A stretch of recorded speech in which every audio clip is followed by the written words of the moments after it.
तो जब आप अपना शरीर जो है परमेश्वर को देते हैं और वो आपके शरीर का इस्तेमाल करता है, किस तरह से आप प्रार्थना करना शुरू करते हैं। आपको पता चलता है कि आप एक जीवित चर्च के एक मेंबर हैं, आप उसका एक हिस्सा हैं, और आप जब चर्च में जाते हैं तो उस हिसाब से परमेश्वर आपको प्रार्थना करने के लिए कहता है। और जब आप प्रेयर करना स्टार्ट करते हैं, परमेश्वर आपको बरकत देता है, क्योंकि यही आपके बुलाने का परमेश्वर का मकसद है। अगर आप बुलाए गए हैं तो वचन ये कहता है कि आप परमेश्वर के घर में लगाए जाएंगे, उसके घर में लगाए जाएंगे, रोपे जाएंगे और आपको पानी दिया जाएगा। जब आप परमेश्वर के घर में लगाए जाएंगे तो आपका फल जो है परमेश्वर के घर में आना चाहिए।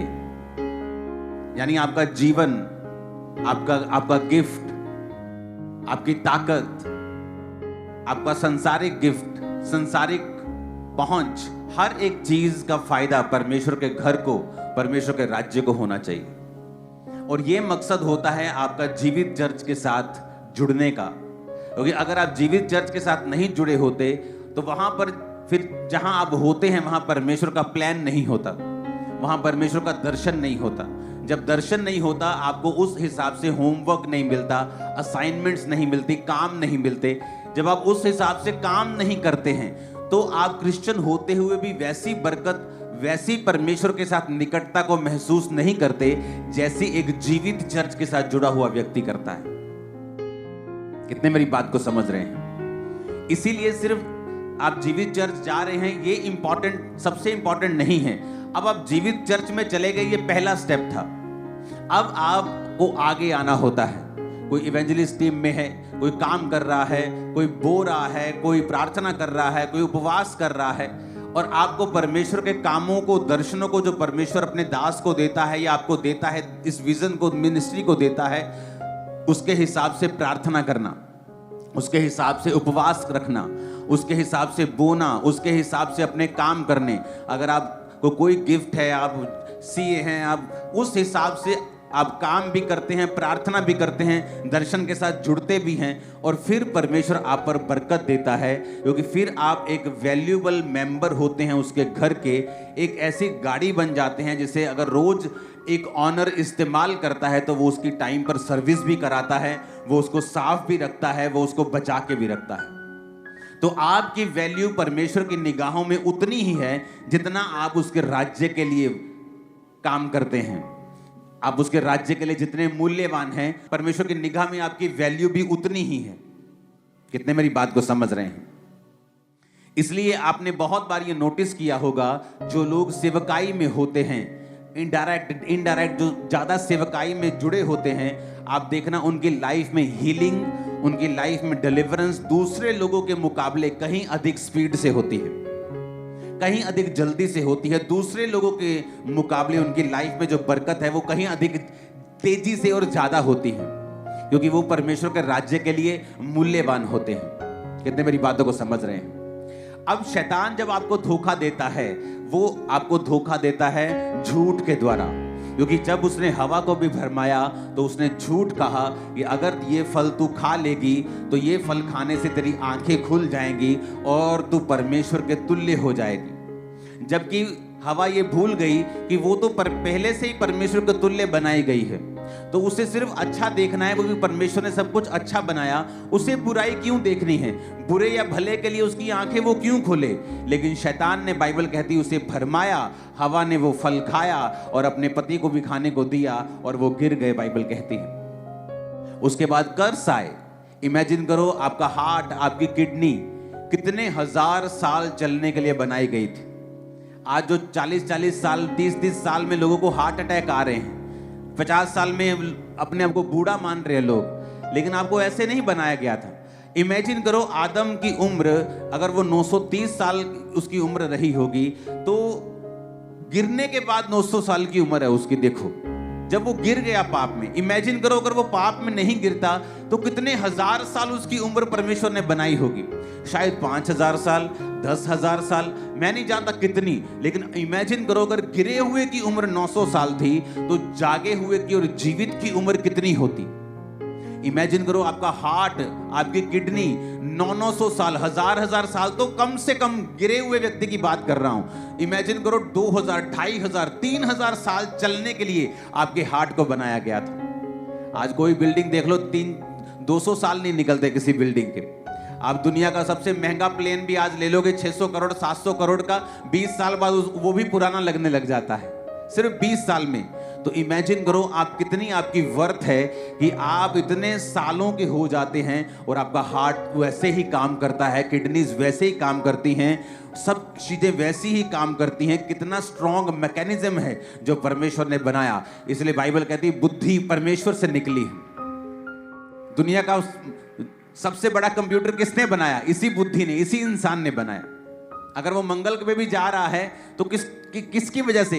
उसी बुद्धि की वजह से जो परमेश्वर ने दी है, उसी दिमाग की वजह से।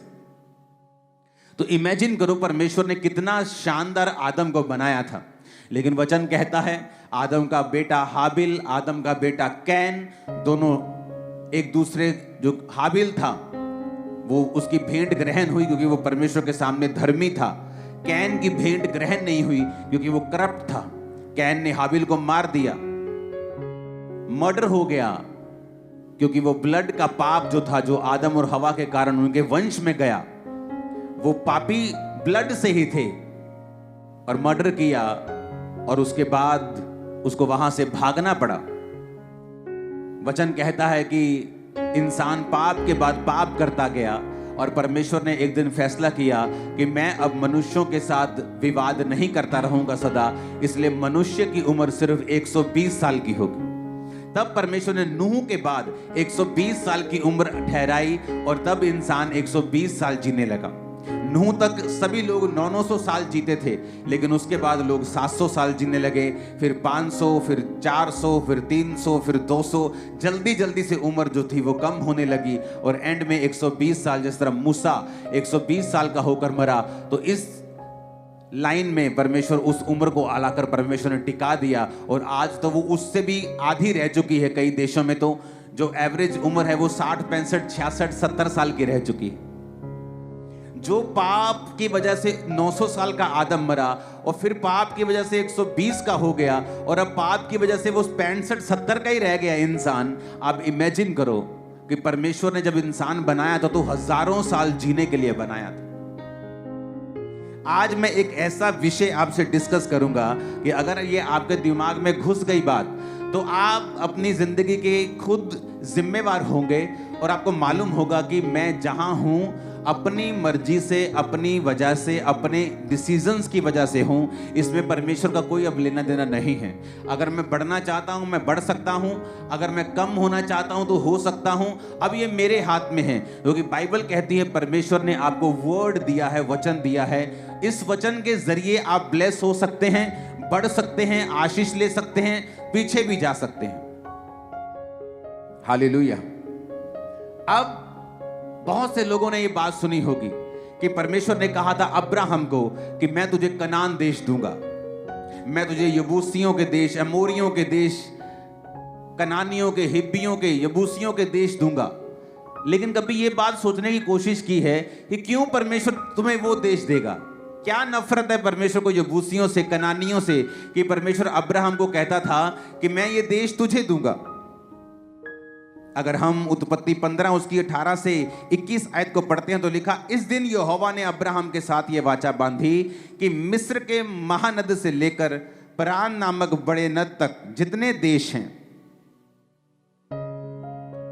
फिर से पढ़ेंगे, इस दिन यहोवा ने अब्राहम के साथ ये वाचा बांधी कि मिस्र के महानद से लेकर परात नामक बड़े नद तक जितने देश हैं, अर्थात केनियों, कनज्जियों, कदमोनियों, हित्तियों, परिज्जियों, रपाइयों, एमोरियों, कनानियों, गिरगीशियों, यबूसियों, इन सबको मैंने तेरे वंश को दिया है। क्या नफरत थी परमेश्वर को इन देशों से कि परमेश्वर ये कहता था कि अब्राहम मैंने ये देश जो हैं ये तेरे वंश को दिए हैं। उसको पढ़ने के लिए हमें पीछे जाना पड़ेगा। वचन कहता है कि जब नूह, उसकी पत्नी, उसके 3 बेटे और उसकी 3 बेटे की वाइफ्स, 3 बहुएं, सिर्फ वही रह गई थी। बाकी सब लोग जल प्रलय में मर गए जब पाप पृथ्वी पर बढ़ गया था। और वचन कहता है 1 साल के तकरीबन वो नूह की जो किश्ती थी वो उस किश्ती के अंदर रहे। अमेरिका में उस नूह की किश्ती की एक नकल बनाई है पूरी तरह से, कितनी वो लंबी थी, कितनी ऊंची थी। अब मैं अमेरिका में जाऊंगा इस साल, तो मैं वहां पे जरूर जाने वाला हूं देखने के लिए। तो जब वो 1 साल उस किश्ती में रहे और किश्ती से जब बाहर आए तो सिर्फ 8 जन इस पृथ्वी के ऊपर थे। नूह था, उसकी वाइफ थी, 3 बेटे थे और उसकी 3 पत्नियां यानी बहुएं, टोटल 8 जन थे। और वचन कहता है कि नूह के एक बेटे ने नूह को नंगा देखा, क्योंकि नूह शराब पी के जब मदहोश हुआ तो उसको नंगा देखा। और जब 2 बाकी बेटों को उसने बताया कि पिता अंदर नंगा लेटा है, तो बाकी 2 जन अपनी पीठ फेर कर गए और नूह के नंगेपन को ना देखकर उसे लपेट दिया और नूह को ढक दिया। ये स्टोरी आपको मालूम है। उसके बाद परमेश्वर का श्राप उस बच्चे पे आया जिसने नंगा देखा था, वो था हाम। और नूह ने कहा, कनान जो था हाम का बेटा, ये भाई बंधुओं के दासों का दास हो। यानी परमेश्वर ने हाम के वंश को श्रापित कर दिया और नीचा कर दिया। अगर आप ध्यान से बाइबल पढ़ें तो जब याकूब अपने 12 बेटों को आशीष देने लगा तो उनके पास्ट में की गए सब कामों के हिसाब से परमेश्वर ने उनको आशीषित किया। याकूब कहता, रूबेन तू मेरा पहला फल है, तू पहलोठा है। पहलोठे को डबल प्रॉपर्टी मिलती थी। अगर 12-10 बच्चे हैं तो 11 हिस्से होते थे प्रॉपर्टी के। तो 2 हिस्से एक बच्चे को मिलते थे और बाकी एक हिस्सा एक को मिलता था। अगर 100 रुपया है, उसको 10 में 9 में बांटना है तो उसके 10 हिस्से कर देते थे। तो 10 हिस्से मतलब कि 10 रुपए के 10-10 हिस्से हो गए। तो पहले बेटे को 20 मिलेंगे, बाकियों को 10-10 मिलेंगे। इस तरह से बंटवारा होता था। लेकिन याकूब ने क्या कहा कि तू बेटा मेरा पहला फल तो है, लेकिन तू औरों से श्रेष्ठ नहीं ठहरेगा, क्योंकि तू अपने पिता की पत्नी के साथ, यानी वो उसकी स्टेप मदर के साथ वो सोया था, उसने पाप किया था, व्यभिचार किया था। इसलिए उसने कहा तू दूसरों से श्रेष्ठ नहीं ठहरेगा, तू दूसरों से उत्तम नहीं जाएगा, तू ऊपर नहीं जा सकता, क्योंकि तू जल के समान उबलने वाला है। यानी तेरा कोई स्टैंड नहीं है, तेरा कोई तू एक जगह खड़ा नहीं होता। तेरा जिधर पाप ले जाता तू उधर चल पड़ता है। आज विरोध है तू चुप कर जाता है, कल को सब कुछ अच्छा होता है तू बोलने लग जाता है। तेरा कोई स्टैंड नहीं है, तू पाप के अनुसार चलने वाला है, तू दूसरों से श्रेष्ठ नहीं ठहरेगा। तो वचन कहता है उसे परमेश्वर ने नीचा किया, क्योंकि वो अपने शरीर के अनुसार चला, आत्मा के अनुसार नहीं चला। अब यहां पर जब नूह ने श्रापित कर दिया, नूह ने कहा ये मेरे 3 बेटे हैं, एक का नाम क्या है यपेत, एक का नाम हाम और एक का नाम शेम। परमेश्वर ने कहा तुम दोनों यपेत और शेम तुम दोनों आशीषित होंगे, लेकिन जो ये जो हाम है ना, इसका जो वंश है ये तुम्हारे वंशों का दास होगा। मैं इसे नीचा करता हूं क्योंकि इसने अपने पिता को नंगा देखा, आंखों पर कंट्रोल नहीं किया, इसने पाप किया। अब समझने वाली बात यह है कि हमें पूरी बाइबल की नॉलेज होनी चाहिए कि जब एक व्यक्ति पर श्राप आता है या एक व्यक्ति को वो पाप से निकलता है या पाप करता है, उसकी लाइफ में क्या होता है। अगर वो तौबा नहीं करता क्या होता है, अगर वो तौबा करता है क्या होता है, या एक व्यक्ति जब फैसला करता है कि मुझे पवित्रताई में और परमेश्वर के साथ मेल मिलाप करके जीवन बिताना है, तो उसकी लाइफ में क्या होता है। अब जब हम उत्पत्ति 10 उसकी 6 से लेके 20 आयत तक पढ़ते हैं, इसमें वंश लिखे हैं। कौन से वंश? हाम के। हाम कौन? जिसने अपने पिता को नंगा देखा था। लिखा हाम के पुत्र कूश, मिस्र, फूत और कनान हुए। कूश के पुत्र सबा, हवीला, रामा, सबदूका। रामा के पुत्र शबा, ददान। कूश के वंश में निम्रोद हुआ, जो पहला वीर हुआ पृथ्वी के ऊपर। वह यहोवा की दृष्टि में पराक्रमी शिकार खेलने वाला ठहरा। इससे ये कहावत चली कि निम्रोद के समान परमेश्वर की दृष्टि में पराक्रमी शिकार खेलने वाला। उसके राज्य का आरंभ शिनार देश में बेबोलीन, अरेख, अक्कद और कलने से हुआ। अब यहां पर आपने देखा कि ये कौन से वंश की परमेश्वर बात कर रहा है। एक ऐसे वंश की परमेश्वर बात कर रहा है जो जिसको श्रापित किया गया है। पर वचन क्या कहता है?